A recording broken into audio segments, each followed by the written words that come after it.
شادی سے پہلے مولوی ابل کے بڑے ٹھاٹ تھے۔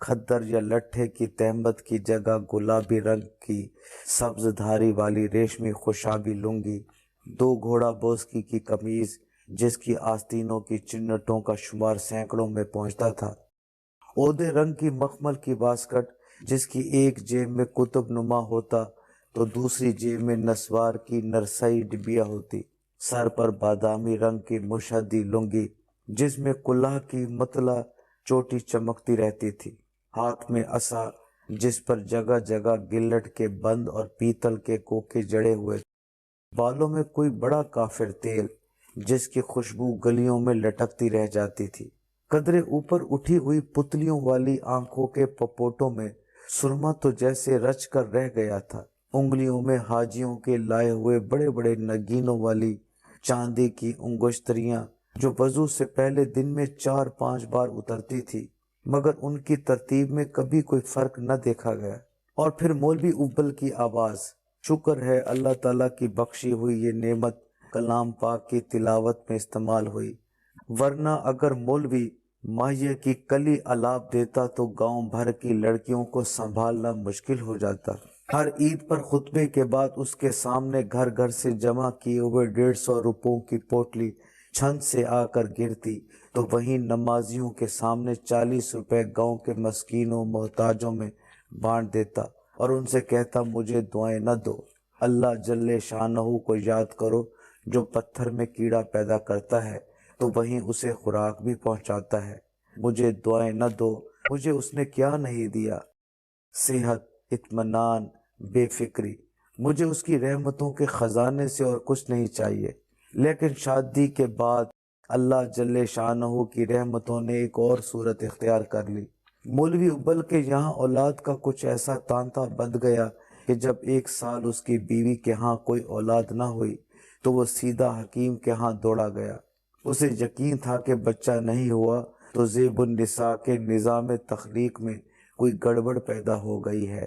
زیب النساء کے یہاں بچہ نہ ہونا ایسا ہی تھا جیسے پوری رات گزر جانے پر بھی سورج طلوع نہ ہو، اور جب اگلے سال سورج طلوع ہوا تو مولوی ابل کے جان میں جان آئی، اور یقیناً اولاد کی افراد خدائے ذوالجلال کی رحمتوں میں ایک رحمت تھی، مگر مشکل یہ آن پڑی کہ ریشمی خوشابی لنگی صافی بن کر رہ گئی، بوسکی کی قمیض برسوں پہلے پوتڑوں کے روپ اختیار کرتی غائب ہو چکی تھی، اور اب اس کی جگہ گاڑھے کے چولے نے لے لی تھی جو کئی بار دھلنے کے باوجود یوں میلا میلا سا لگتا تھا جیسے اسے بنتے وقت جو لاہے نے سوت کے تانے بانے میں تھوڑی سی غلاظت بھی بن ڈالی ہے۔ مطلع کلہ کی داڑھی مجھے نکل آئی تھی، انگشتریوں کی چاندی اور عصا کا گلٹ لڑکیوں کے بوندوں جھمکوں کی نظر ہو چکا تھا، سرخ سرخ پپوٹوں والی آنکھوں میں پتلیاں کچھ اس طرح بہت اوپر اٹھ گئی تھیں کہ مولوی ابل ہر وقت نزاع کے کرب میں گرفتار نظر آتا تھا۔ تابڑ توڑ بہت سے بچوں کے ساتھ زمانے میں بھی تابڑ توڑ تبدیلیاں ہو رہی تھیں۔ مولوی ابل نے اپنی پلہوٹی کی بیٹی مہر النساء کے لیے جو جوتا 1 روپے میں خریدا تھا، اب وہی جوتا موچی نے اس کی سب سے چھوٹی بیٹی عمدۃ النساء کے لیے 6 روپے میں تیار کیا تھا۔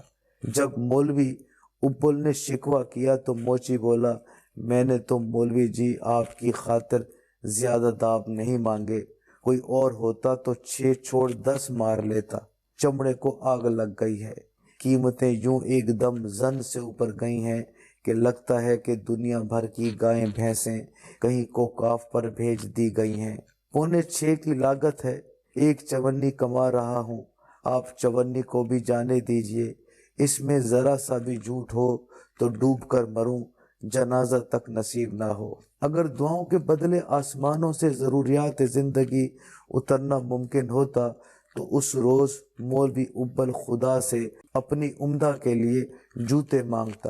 رات کو زیب النساء سے مشورہ کیا، اور جب اس نے زبان سے کچھ کہنے کی بجائے لحاف کا ایک کونا اٹھا کر مولوی ابل کو عمدۃ النساء کے پاؤں دکھائے تو بچوں کی طرح ایک دم رو دیا، اور دوسرے روز صبح کی نماز اور وظائف کے بعد ₹6.25 موچی کی نظر کر آیا اور موچی کی دکان سے اٹھ کر گلی میں آیا تو اللہ جل شانہ کو حاضر ناظر جان کر نسوار سے توبہ کر لی۔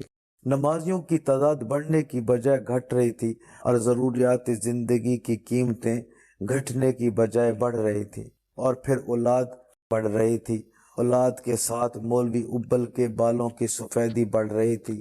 ادھر مہر النساء نے 14ویں سال میں قدم رکھا، ادھر مولوی ابل کی یہ حالت ہو گئی کہ رکوع میں گیا ہے تو اٹھنے کا نام نہیں لے رہا، سجدے میں پڑا ہے تو بس پڑا ہے۔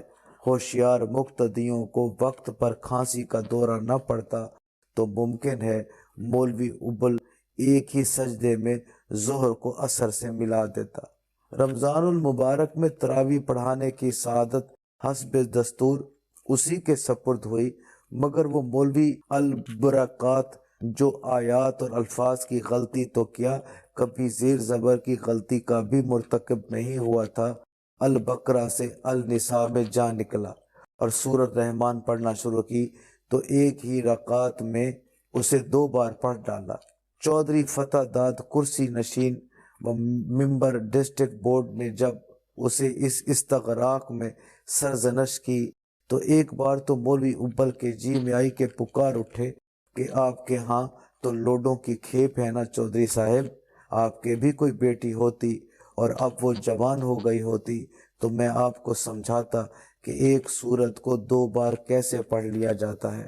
لیکن چودھری فتح داد کی یہ سرزنش زیادہ تر مذہبی نوعیت کی تھی، ورنہ یہ چودھری ہی تو تھا جو برسوں سے مولوی ابل کے گھر میں ہر شام کو گھی لگی ایک روٹی اور دال شوربے کا ایک کٹورا اس التزام سے بھجواتا تھا کہ جیسے ایک وقت ناغہ ہو گیا تو سورج سوا نیزے پر اتر آئے گا، اور حد یہ تھی کہ جس روز روٹی یا دال سالن بھجوانے میں ذرا سی دیر ہو جاتی تو چودھری فتح داد بنفس نفیس مولوی ابل سے معافی مانگنے آتا۔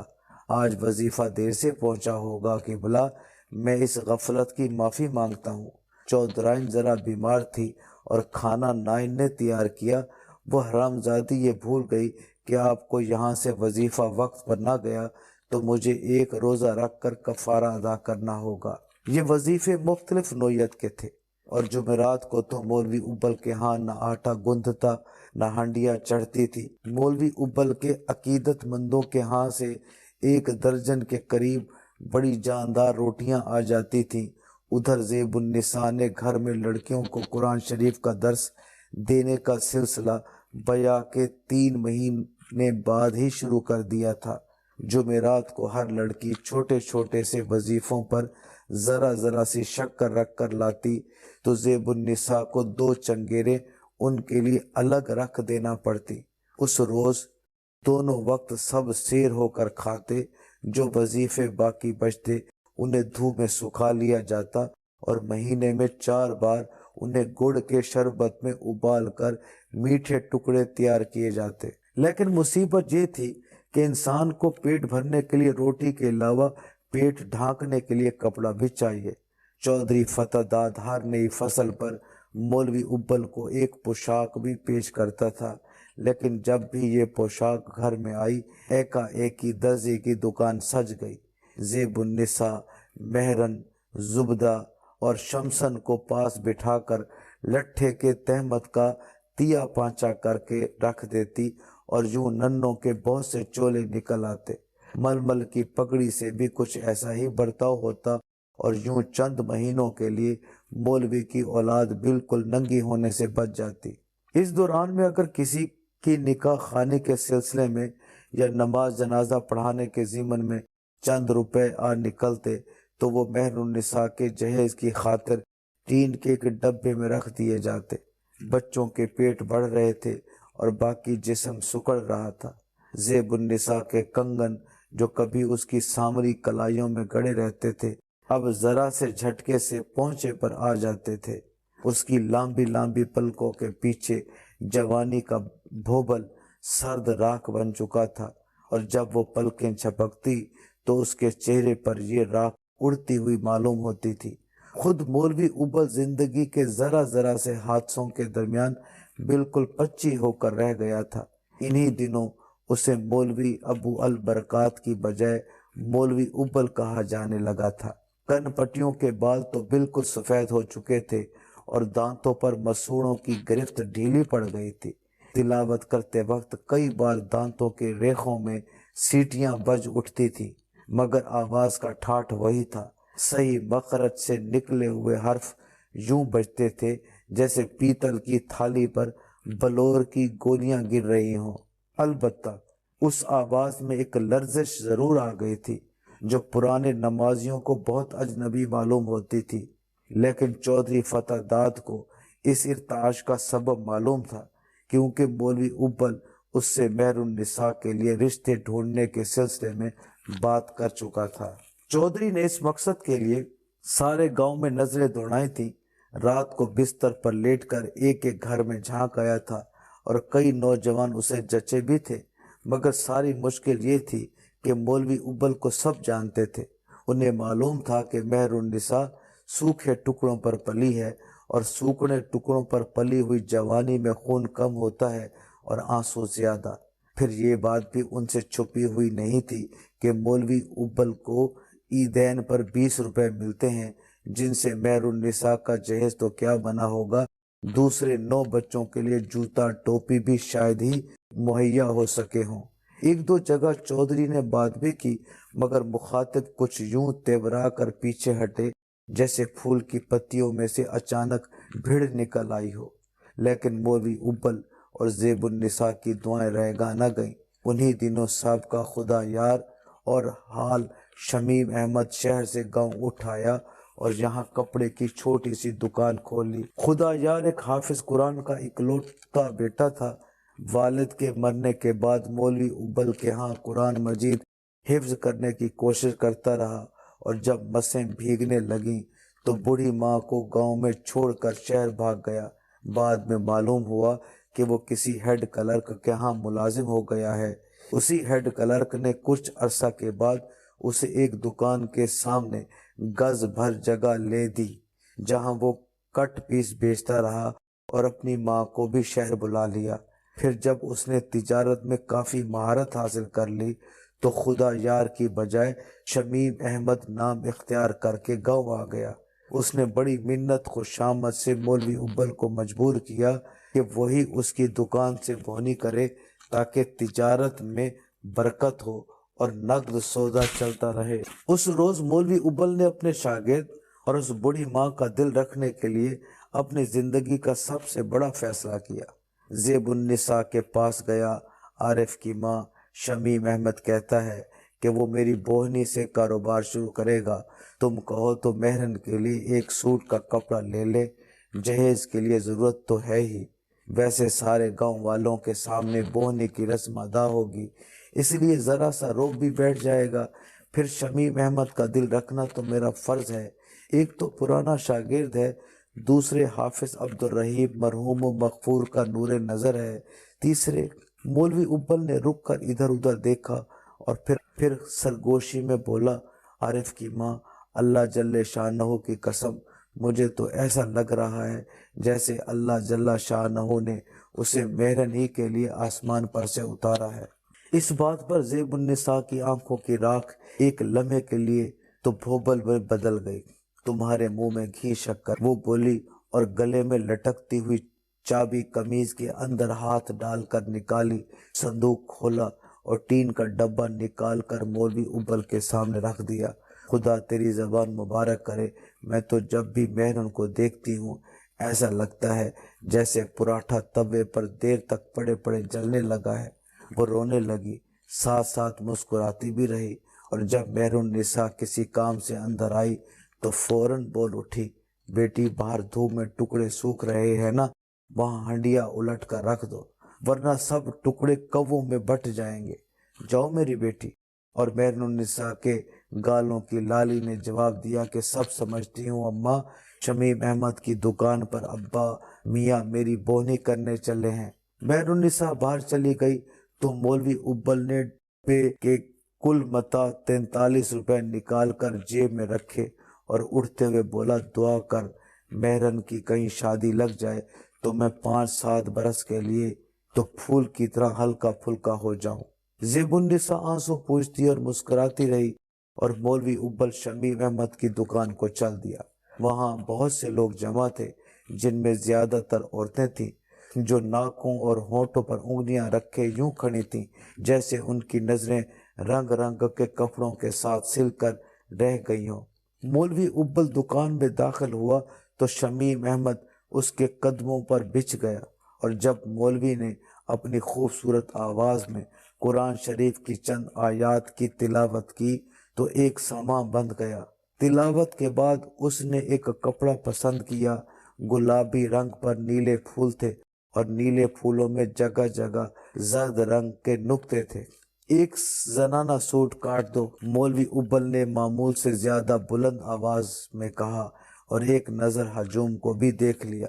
شمیم احمد نے گز اٹھا کر بسم اللہ الرحمن الرحیم پڑھی اور 7 گز کپڑا ناپا، کینچی اٹھا کر ایک بار پھر بسم اللہ پڑھی اور کپڑا کاٹا، تہہ کیا اور آخری بار بسم اللہ پڑھ کر مولوی ابل کے سامنے یوں رکھ دیا جیسے مفت میں محض تحفتاً پیش کر رہا ہے۔ قیمت؟ مولوی ابل نے اب کے حاضرین کی طرف نہیں دیکھا، صرف اپنی جیب میں ہاتھ ڈال لیا۔ شمیم احمد مارے احترام کے سمیٹنے لگا، ایک لمحے تک ہاتھ ملتا رہا، کھنکارا اور بولا، 6 روپے گز کے حساب سے 42 روپے ہوئے قبلہ۔ دکان میں سجے ہوئے سب تھان جیسے مولوی ابل کے دماغ پر دھب دھب کرنے لگے۔ بوکھلا کر اس نے جیب سے ہاتھ نکالا اور 1 روپیہ واپس جیب میں رکھ کر باقی رقم شمیم احمد کے سپرد کر دی۔ عورتوں کی انگلیاں ہونٹوں سے اٹھ کر ناک اور ناک سے ابھر کر ہوا میں جم کر رہ گئیں۔ مولوی ابل نے کپڑا بغل میں لیا تو شمیم احمد بولا، قبلہ نے بونی فرمائی ہے، اس لیے میں نے نرخ میں کوئی رعایت نہیں کی۔ میں آپ کا پرانا خادم ہوں، پھر تلافی کر دوں گا انشاءاللہ اللہ تعالیٰ۔ مولوی ابل کپڑے کو بغل میں لے کر اٹھا تو اس کا جی چاہا کہ شمیم احمد کو کہہ دے، اللہ جل شانہ ہی تلافی کرے گا عزیزی شمیم احمد، اس لیے کہ اگر تم نے کپڑا بیچا ہے تو میں نے بھی اپنی بیٹی بیچنے کی کوشش کی ہے، لیکن یہ تو ایک دم سے جیب کے خالی ہو جانے کا غبار تھا جس پر اٹھتے ہی اٹھتے اس نے قابو پا لیا اور بولا، یہ تو تمہارا حق تھا شمیم احمد، یہ بھی کوئی کہنے کی بات تھی؟ اللہ جل شانہ تمہیں اور تمہارے کاروبار میں برکت دے، آمین۔ شمیم احمد نے ہاتھ ملتے ہوئے کہا، آمین۔ زیب النساء نے کپڑے کی نرمی اور بے قراری اور پھبن کو دیکھ کر مولوی ابل کے ان الفاظ کے جواب میں کہا، اللہ کرے اس کپڑے میں ہماری مہرن کا سہاگ مہکے۔ چند ہی روز بعد ایک شام مولوی ابل کے دروازے کی زنجیر بجی۔ اس وقت آنے والے عموماً چاول یا حلوہ یا کھیر لاتے تھے، اس لیے زنجیر کی آواز سنتے ہی چھوٹے بچے ڈیوڑے کی طرف لپکے، لیکن جانے مولوی ابل کو کیا سوجی، خلاف معمول کڑک کر بولا، ٹھہرو۔ بچے رک گئے، سب کے چہرے لٹک گئے۔ عمدۃ النساء تو رو دی، مگر مولوی ابل ان کو دلاسا دیے بغیر بڑی بے پرواہی سے آگے بڑھا۔ جو ہی ڈیوڑی کا دروازہ کھولا، خوشبو کا ایک فوارہ سا عمدہ اور ساتھ ہی آواز آئی، السلام علیکم قبلہ۔ یہ شمیم احمد تھا۔ مسافہ کے لیے بڑھا تو لٹھے کا نیا تہمت ٹین کی طرح بج اٹھا، اور جب اس نے رک رک کر کہا کہ آپ کی خدمت میں ایک درخواست لے کر آیا ہوں قبلہ، اس لیے آپ کو بے وقت زحمت دی، تو مولوی ابل کو شمیم احمد کی پوشاک سے امڑتی ہوئی مہک کچھ گنگناتی ہوئی محسوس ہوئی۔ یہ درخواست یہاں ڈیوڑی میں بھی سنی جا سکتی تھی، لیکن مولوی ابل گردن موڑ کر پکارا، میں ابھی آیا عارف کی ماں، اور پھر شمیم احمد کا ہاتھ اپنے ہاتھ میں لے کر اس تیزی سے مسجد کی طرف چلا کہ شمیم احمد کو نئے تہمت کا شور و غوغا روکنے کے لیے اسے دوسرے ہاتھ سے گھٹنوں تک اٹھا دینا پڑا۔ دونوں ایک حجرے میں پہنچے، وہاں چند نمازی آگ جلائے ہارون رشید کے انصاف کی کہانیاں سن رہے تھے۔ دوسرے حجرے میں اندھیرا تھا، یہاں عموماً اندھیرا ہی رہتا تھا، اور یہ 41 دنوں کی مسلسل چلہ کشی کے لیے مخصوص تھا۔